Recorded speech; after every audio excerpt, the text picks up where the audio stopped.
Je lis quelque chose sur un taxi-bis aujourd'hui. Je ne dis pas que c'est vrai. Je ne sais pas pourquoi c'est entré dans ma tête. On a écrit Zangambongo Oyeba Buzoba ya Mwasi. Je ne dis pas que c'est vrai. Mais c'est entré dans ma tête. Je lis sur un taxi-bis.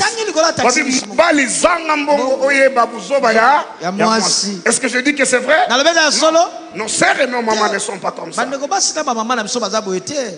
Mais il est bon pour un homme d'apprendre à entreprendre. La nouvelle naissance ne s'arrête pas lorsqu'on reçoit Jésus comme Seigneur et Sauveur. Dans la vie, il y a des reconversions. Vous pouvez laisser un domaine dans lequel vous avez travaillé 10, 15, 20 ans et vous convertir à un autre domaine. Ce n'est pas bon que l'oncle de tes enfants commence à les insulter parce que toi tu envoies tes enfants chez leur oncle parce que la rentrée scolaire. Faire vivre sa famille dans la dignité, ça c'est la responsabilité de l'homme. Regarde.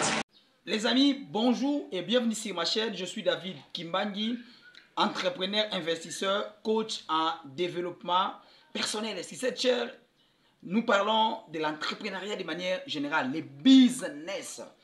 Nous parlons de l'investissement, la motivation, les mindset et développement personnel. Développement personnel. Les amis, c'est un sujet tellement important, hyper important pour tous les enfants de Dieu, pour tous les chrétiens. Vous êtes chrétien et entrepreneur, ou encore vous êtes chrétien mais vous aimez entreprendre. Cette vidéo est conçue pour vous. Alors avant de vous laisser suivre la suite de la vidéo, abonnez-vous d'abord, abonnez-vous. Prenez une minute seulement de vous abonner. Abonnez-vous à la chaîne. N'oubliez pas d'activer la cloche de notification. Et tu peux nous laisser même un commentaire. Pourquoi pas liker même plusieurs autres vidéos. Ça nous fera énormément plaisir.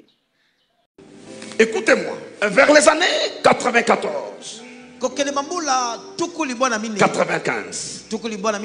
Un pasteur est venu du Nigeria et Daddy Jean Bosco Dadi nous a connectés. Il est venu nous prêcher.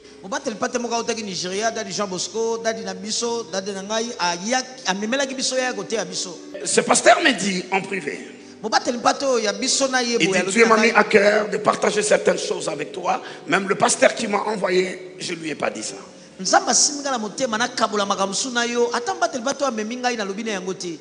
me dit, il n'y a pas de plus grande distraction que la politique. C'est surtout à ce stade où est arrivé votre pays. Il me dit, enseigne sur l'entrepreneuriat. Pousse les gens à travailler, à investir, à faire des affaires. Et petit à petit, Dieu le bénira. Il m'a dit beaucoup d'autres choses. Il dit, les gens travailleront, ils se battront. Tu leur enseignes à donner leurs dîmes, les offrandes. 10 ans passera, 15 ans, 20 ans. Après, Dieu commencera à les rendre puissants financièrement. Et quand ils deviendront puissants, ils peuvent se jeter en politique ou lancer d'autres personnes en politique. Il dit, c'est de cette manière-là que vous pouvez changer l'église dans cette nation. C'est ce que le Nigeria a fait. Vous soyez chrétien, musulman, animiste, vous ne devenez pas président ou quelqu'un d'important sans collaborer avec l'église. Mais pas à cause de ces prières, à cause du poids et de la puissance financière qui vient par l'entrepreneuriat. Je lis quelque chose sur un taxi-bis aujourd'hui. Je ne dis pas que c'est vrai. Je ne sais pas pourquoi c'est entré dans ma tête. On a écrit Zangambongo Oyeba Buzoba ya Mwasi. Je ne dis pas que c'est vrai. Mais c'est entré dans ma tête. Je lis sur un taxi. Est-ce que je dis que c'est vrai? Non. Nos sœurs et nos mamans ne sont pas comme ça. Mais il est bon pour un homme d'apprendre à entreprendre. La nouvelle naissance ne s'arrête pas lorsqu'on reçoit Jésus comme Seigneur et Sauveur. Dans la vie, il y a des reconversions. Vous pouvez laisser un domaine dans lequel vous avez travaillé 10, 15, 20 ans et vous convertir à un autre domaine. Ce n'est pas bon que l'oncle de tes enfants commence à les insulter parce que toi tu envoies tes enfants chez leur oncle parce que la rentrée scolaire. Faire vivre sa famille dans la dignité, ça c'est la responsabilité de l'homme. Regarde, le respect et la dignité se forgent par la capacité de la prise en charge. Écoutez, quand on vous appelle papa, le mot père veut dire source. Et chaque chose, chaque créature trouve ses ressources dans sa source. J'ai trouvé le verset 15 de 1 Chronique 26. On dit le roi Osias par un ingénieur inventant une machine qui lançait des pierres et des flèches. Ça c'est quoi? C'est lance-roquettes. Un ingénieur, un enfant de Dieu.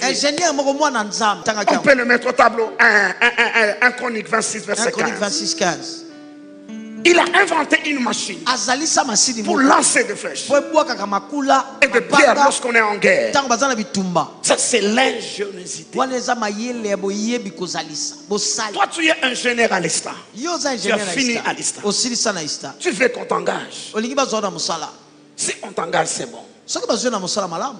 Mais sinon, par la créativité divine, la vieille tradition juive dit ceci. Un homme est comblé quand sa femme peut tourner derrière sa maison, prendre quelques tomates et quelques légumes qu'ils ont plantés parce qu'ils ont un morceau de terre qui leur appartient. Il y a plusieurs opportunités. J'étais avec Frère Willy. Je fais venir Israël là où j'étais. Frère Willy l'a introduit dans le bureau où j'étais. Et la chinoise qui était en face de moi m'a dit: j'ai été partout dans les 5 continents. Je n'ai pas vu autant d'opportunités. Les opportunités, il y en a. Si tu focalises tes yeux sur ce qui ne marche pas, ça ne marchera toujours pas. Mais si tu dis Dieu, ouvre-moi les yeux, regardez de retard que nous avons accumulé dans le ministère. C'est ce concept qu'on appelle temps plein. Il n'y a aucune église qui prospère, aucun ministère qui avance si le pasteur n'est pas entrepreneur. J'ai été chez tous les grands, presque. Le grand que je n'ai pas vu, c'est que je vis les envies. Je suis en train de vendre des patates douces là-bas en Célé. Le texte continue et dit: et quand tu verras s'accroître ce qui est à toi. La multiplication c'est l'investissement. L'augmentation, je dis, c'est l'épargne. Vous pouvez épargner toute la vie. Ça vous amènera nulle part. Ce qu'on épargne, c'est pour investir. Là, vous quittez l'augmentation. Vous entrez dans la multiplication. Maintenant, l'accroissement, c'est quoi? Quand les sources d'investissement ou de revenus commencent à s'ajouter. 1, 2, 3, 4, 5. Qui entend ce que je dis? Merci.